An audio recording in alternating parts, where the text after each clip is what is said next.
మధ్యాహ్నం నుంచి లోపలికి వస్తుంటే నిజంగా దేవాలయంలోకి వస్తున్నాం. ప్రజలకు పని చేసి పెట్టే గుండెలాంటి అసెంబ్లీలోకి వస్తున్నామని చెప్పి నేను అనుకున్నాను. కానీ అసెంబ్లీలో మొదటి రోజు ప్రమాణ స్వీకారం చేసిన రోజు అక్కడ చూస్తుంటే వాతావరణము రాబోయే కాలంలో ఈ రాష్ట్ర అభివృద్ధికి కానీ ఈ కామారెడ్డి నియోజకవర్గాన్ని కానీ ఈ తెలంగాణని రాష్ట్రంలో దేశంలోనే ఈ రాష్ట్రానికి ప్రథమ స్థానం వచ్చే పరిస్థితికి వచ్చే నాయకులు ఉన్నారు అని అనుకున్నాం. ఎందుకంటే కామారెడ్డి నుంచి పోటీ చేసిన నా అదృష్టం ఏంటంటే నా మీద ఓడిపోయినటువంటి ముఖ్యమంత్రి గారు, నా మీద ఓడిపోయినటువంటి మాజీ ముఖ్యమంత్రి గారు, నేను ముగ్గురం కూడా అసెంబ్లీలో కూర్చుండడం అనేది నిజంగా చరిత్ర. అది దానికి నేను చాలా సంతోషపడ్డాను. ఎందుకంటే ఆ ఇద్దరు కూడా పెద్ద తలకాయలు, చాలా అనుభవం ఉంది. 5, 6, 7, 8 సార్లు అసెంబ్లీలో కూర్చున్నటువంటి వ్యక్తులు, పార్లమెంటుకు పోయినటువంటి వ్యక్తులు, వీళ్ళందరూ కూడా ఉన్నారు, అనుభవజ్ఞులు ఉన్నారని అనుకున్నాం. అన్న, మన ఇంట్లో ఒక 10,000 రూపాయలకు పనిచేసే హౌస్మేట్ లేదా మన వ్యవసాయ భూమిలో ఒక 300కు కూలికెచ్చే వ్యక్తి మనకు 5 నిమిషాలు లేట్ వచ్చినా, ఒకరోజు రాకపోయినా, తిన్న తర్వాత 15 నిమిషాలు లేట్ చేసినా వాళ్ళకు జీతం కట్ చేస్తారు. కానీ 2,75,000 రూపాయలు తీసుకున్నటువంటి ఎమ్మెల్యేలు ఇవాళ అసెంబ్లీకి రారు. నేను పార్టీ పరంగా మాట్లాడట్లేదన్నా, మనసులో ఉన్న భావనతోని నిన్నటి నుంచి భారంగా ఉంది కాబట్టి ఒక్కసారి మీతో పంచుకుంటే ఇది ప్రజలకు తెలిస్తే, అధికారులకు తెలిస్తే, మా ఎమ్మెల్యేలకు, సోదరులకు అందరికి కూడా కొంచెం జ్ఞానోదయం అవుతుంది అనేది నా అభిప్రాయం. అసెంబ్లీ అంటే పేకాట క్లబ్ లాగా అయిపోయిందన్న. ఈ టేబుల్ మీద ఉన్నాడు ఆ టేబుల్ మీదకి పోయి, ఆ టేబుల్ మీద ఉన్నాడు ఈ టేబుల్ మీదకి వచ్చి పత్తాలాడచ్చు, ఎక్కడ ఖాళీ సీట్ ఉంటే అక్కడ కూర్చోవచ్చు, ఏ టేబుల్ మీద కూర్చుంటే ఆ టేబుల్ మీద ఆట ఆడచ్చు అనే ఆలోచన ఈ అసెంబ్లీలో తయారైపోయింది.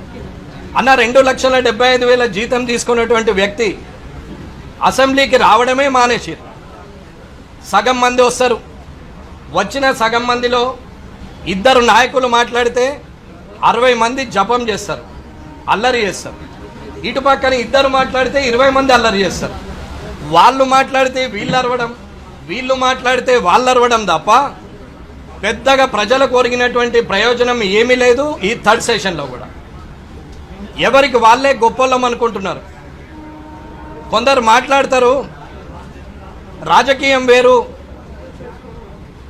మా పరిస్థితులను బట్టి మిత్రులుగా ఉండొచ్చు, రాజకీయం రాజకీయమే, మిత్రులు మిత్రులే అంటారు. ప్రజాప్రతినిధులు అందరూ మిత్రులైనప్పుడు మరి శత్రువులు ప్రజల ఓటేసి గెలిపించినటువంటి ప్రజలే శత్రువులా ప్రజాప్రతినిధులకు అనేది నేను అడుగుతున్నాను.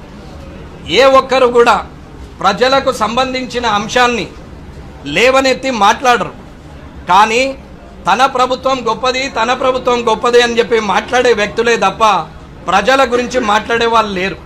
దాంట్లో మధ్యలో సెటైర్లు, సినిమాలో సీరియస్ సీన్ నడుస్తుండగా ఒక కమెడియన్ వచ్చి జోక్ చేసినట్టు ఒకరు జోక్ వేస్తారు, దాని మీద మళ్ళీ నవ్వడం.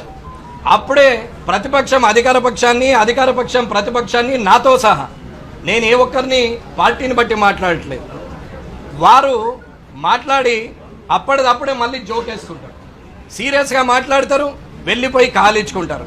కెమెరాలు, పాత్రికేయులు నడిచినంతసేపు వారందరూ కూడా నువ్వంటే నువ్వు, డి అంటే డి అని మాట్లాడతారు. అది అయిపోయిన తర్వాత మళ్ళీ కలుసుకొని మాట్లాడతారు. రాజకీయం అంటే కక్షాపూరిత ద్వేషపూరితమైన వాతావరణం ఉండాలని నేను అడగట్లేదు. కానీ రాజకీయ నాయకుడు కమిట్మెంట్ మీద ఉండాలా. ఎవరైతే ఓటేసిరో ఆ ప్రజల పక్షాన మాట్లాడాలి. ప్రతిపక్షమైనా సరే అధికార పక్షం మంచి చేస్తే మంచి అనాలి, ఒకవేళ ప్రతిపక్షం తప్పు చేస్తే అధికార పక్షము అది తప్పని నిరూపించాలి తప్ప మంచిని కూడా చెడనడం, అది అధికార పక్షం కదా ప్రతిపక్షం అన్నప్పుడు మనం వాళ్ళ మీద అటాక్ చేయడమే ముఖ్యమని మాట్లాడుతూ ఉంటే, ఇవాళ అసెంబ్లీలో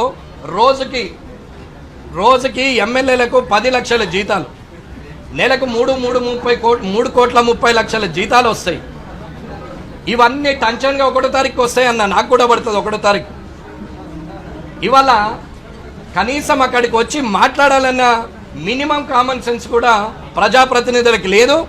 వచ్చినటువంటి ఎమ్మెల్యేలు కూడా అక్కడికి వచ్చి ఒకరి మీద ఒకరు సెటైర్లు వేసుకొని మాట్లాడతారు, తిడతారు, పొగుడతారు. వాళ్ళే తిడతారు వాళ్ళే, పొగుడతారు వాళ్ళే, ప్రజల పక్షాన మాట్లాడినట్టు నటించేది వాళ్ళే. ఇది ఎమ్మెల్యేలు అసెంబ్లీలో చేస్తున్నటువంటి బాధ అన్న నేను ఎమ్మెల్యేగా ఎందుకు గెలిచాం, అనవసరంగా వచ్చామేమో, ఈ అసెంబ్లీకి రాకున్నా బయట ఉండి పోరాడినా 10 మందికి లాభం జరుగుతుండే అనుకున్నాం. మాస్టర్ ప్లాన్ మీద గొడవ చేస్తే ప్రజలకు లాభమైంది, మాస్టర్ ప్లాన్ క్యాన్సిల్ అయింది, పదవి లేదు. పావలా వడ్డీ గురించి మహిళల పక్షాన నిలబడి కొట్లాడితే వారికి పావలా వడ్డీ వచ్చింది, అప్పుడు నాకు పదవి లేదు.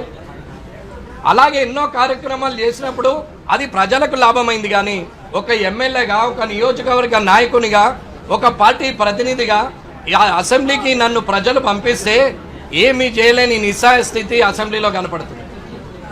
అన్న ప్రజల దగ్గర సమస్యలే లేనట్టు, రాష్ట్రం మొత్తం సుభిక్షంగా ఉన్నట్టు ఇవాళ లోపల ఉన్న వాళ్ళు మాట్లాడుతూ ఉంటారు.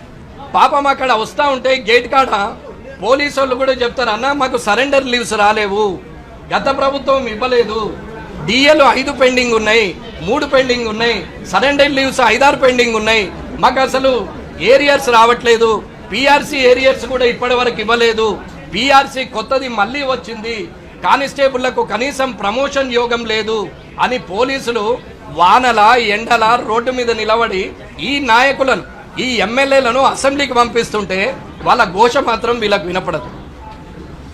ఇవాళ ఎన్నో సమస్యలు ఉన్నాయి. ఇవాళ 1998లో డిఎస్సి క్వాలిఫైడ్ అయిన వాళ్ళు 26 సంవత్సరాల క్రితం క్వాలిఫైడ్ అయిన వ్యక్తులకు అప్పటి ముఖ్యమంత్రి గౌరవనీయులు కేసీఆర్ గారు పిలిచి మాట్లాడి ఇది మీకు సరిదిద్దుతామని 2016లో చెప్పారు. ఇప్పటి వరకు వాళ్ళని చూచిన పాపాన పోయింది లేదు. ఇవాళటి కూడా ఎవ్వరు కూడా ఇప్పటి వరకు దాని గురించి మాట్లాడేది లేదు.